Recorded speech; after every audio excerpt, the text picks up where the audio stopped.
Welcome to the Tynemouth Priory and Castle. Today, the headland at Tynemouth is empty and its buildings are ruined. But 500 years ago, this area was home to the community of monks. The ruined church in front of you was part of a rich Benedictine monastery which was founded in the late 11th century. Even after the monastery was closed by order of King Henry VIII in 1539, the site continues to be occupied.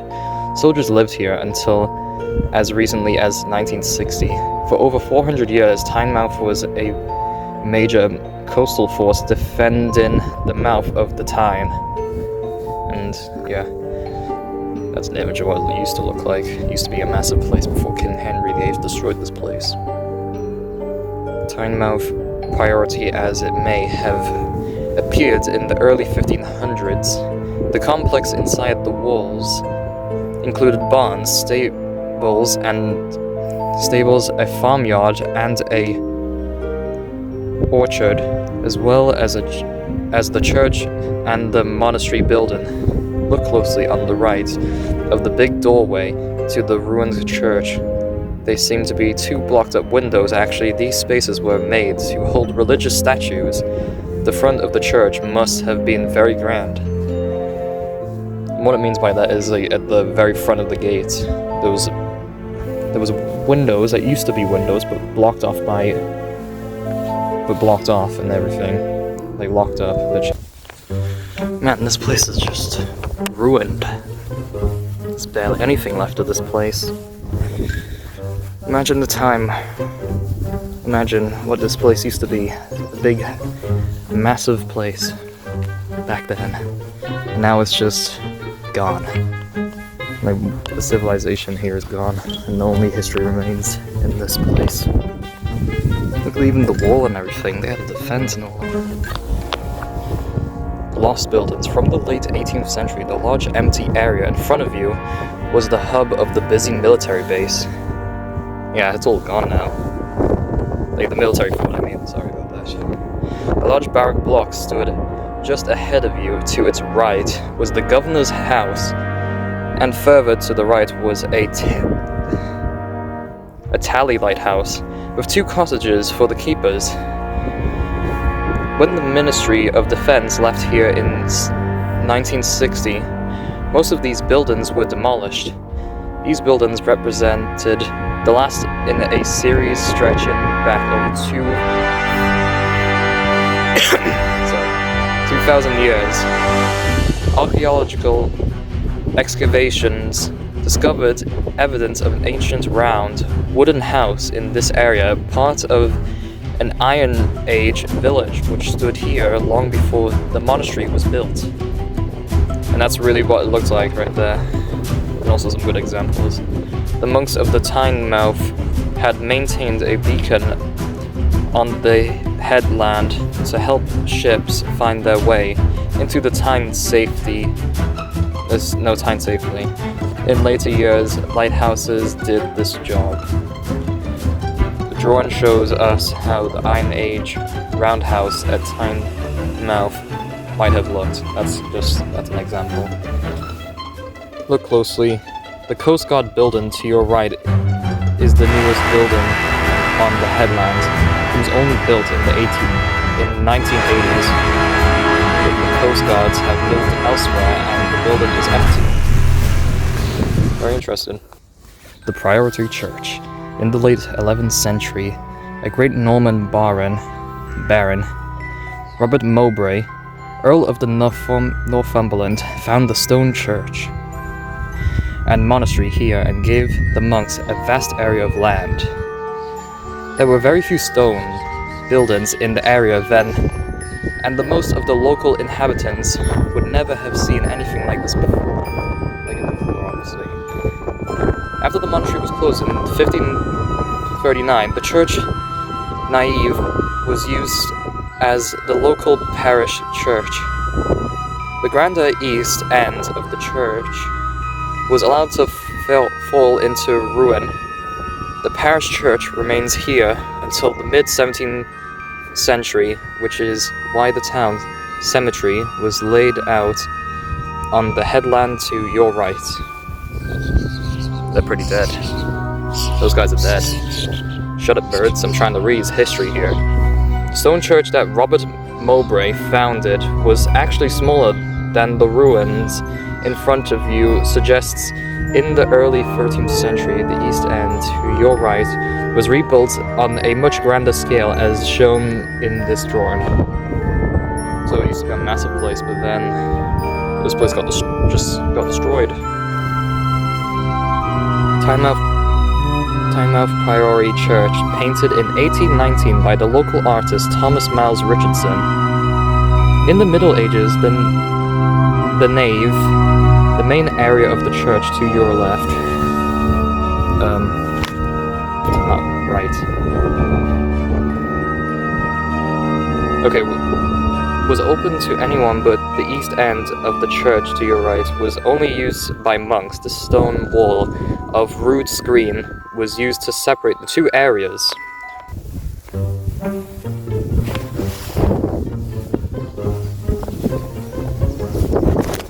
I can't read that. What's that say? The Red Daughter or Latrine.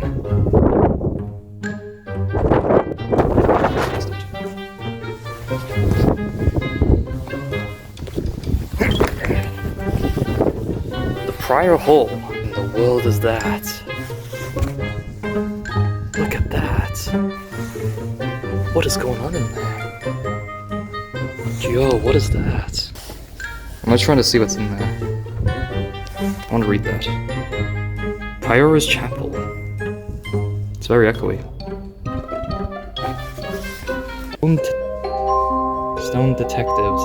The piece of the carved stone in this room came from different buildings around the site. The surviving ruins of Tynemouth Priory are only a small part of the building that were once large and elaborate. But these small pieces of stone allow historians to reconstruct what has been lost. Oh, that's interesting. So that one, this part of the row of small decorative arches of arcade, the arches may have been in a room called the Lady Chapel, which is no longer standing today. That sucks. That's actually really bad. Number 2. So these are just the ruins of what they used to be, all that stuff in there. They managed to like recover half of that stuff, but it's all broken. This is a carved stone boss, part of a decorative ceiling set between ribs of stone. Letters IHS are carved onto this boss. IHS is the monogram of Christ used by the Catholic Church. The ceiling would have looked similar to the one that still survives in this Percy chantry pictured here. So sadly, that's also broken. This is a corpel, a projecting block which supports a ledge on the outside of the building.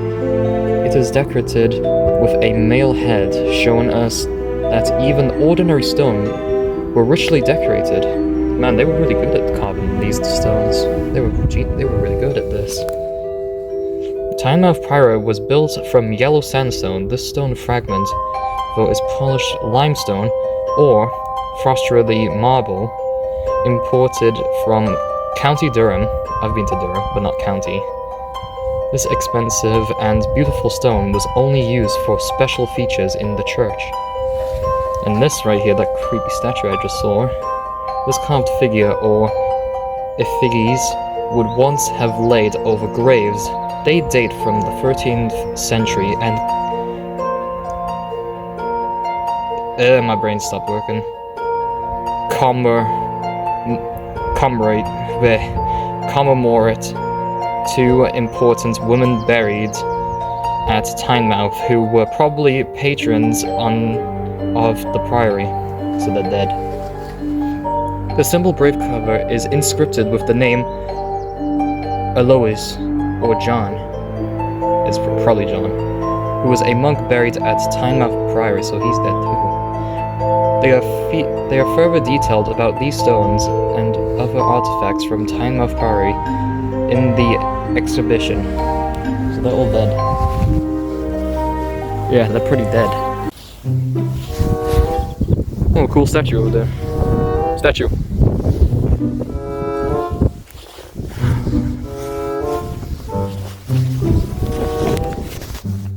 That's pretty cool. The shrined area. In 1065, the priest of the Tynemouth found some human bones at the church, who were believed to be the remains of the Saxon Saint Oswin. Local people began to make pilgrimages to the tomb, believing that the saint would answer their prayers. They made donations to the priory. I don't know if that is correct, how I said that. Which were used to rebuild the area in front of you, and on a much grander scale, beyond the high altar, was the shrine area, where St. Oswin's remains were housed in a majestically distorted casket. You can only see the top of the shrine appearing above the altar screen in the center of this drawing. Spooky. Look at that. St. Owen's shrines probably looked something like the shrine in this painting. The doorway under the huge window in the front of the leads to the Percy chantry I can't read today. As in the mid-15th century, the Percy with Earls of Northumberland and the army of emblems are carved on the chapel's elaborate ceiling. That's that stuff over there, I guess. Whatever left of this place must have been a big deal. This place must have been huge when this...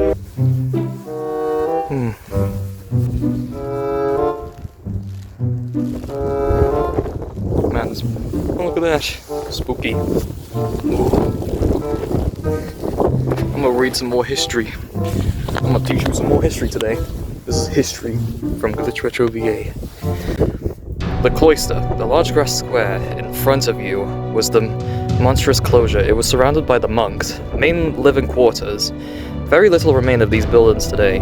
The army demolished most of them for their stone in the 17th century. The whole site was dug up in the 1863 to make way for the huge brick magazine. I don't know what that means. That word, I can't pronounce that. For storing ammunition. This in turn was demolished in the 20th century. More recently, the archaeologists have marked out the outlines of the monastic building on the ground. And that's the building right there.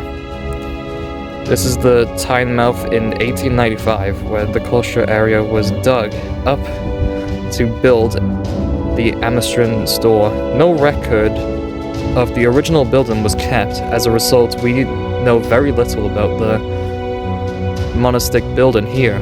Look closely.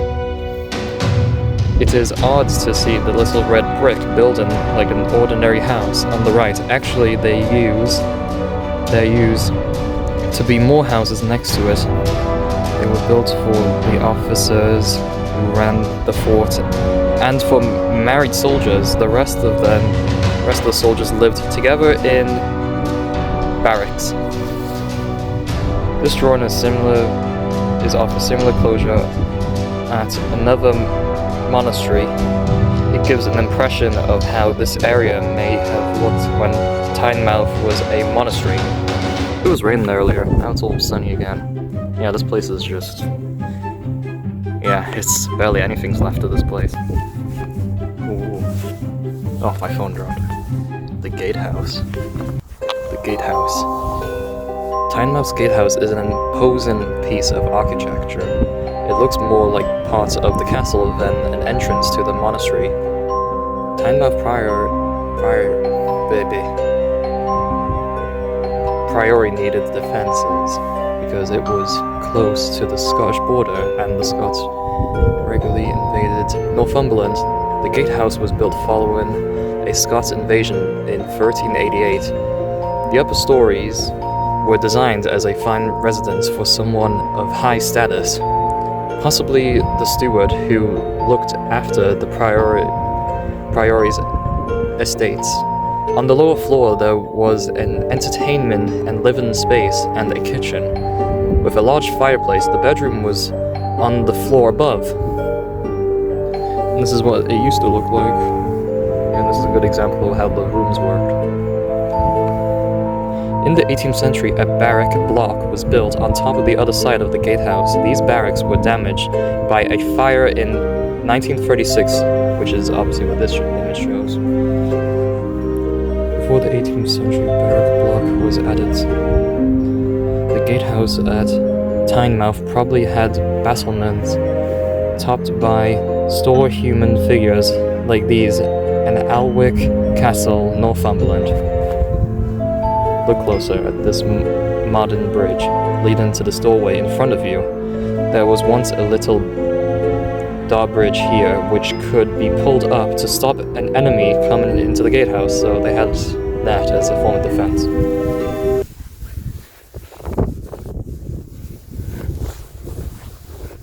It's all nice and sunny now.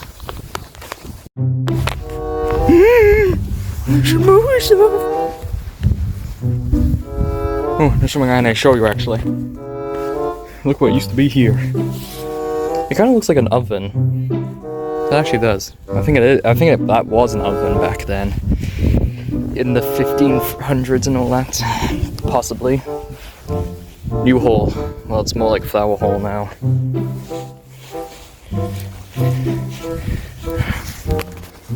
There's a lot of crazy stuff. There's a lot. Stuff. Hey, there's a lot of stuff.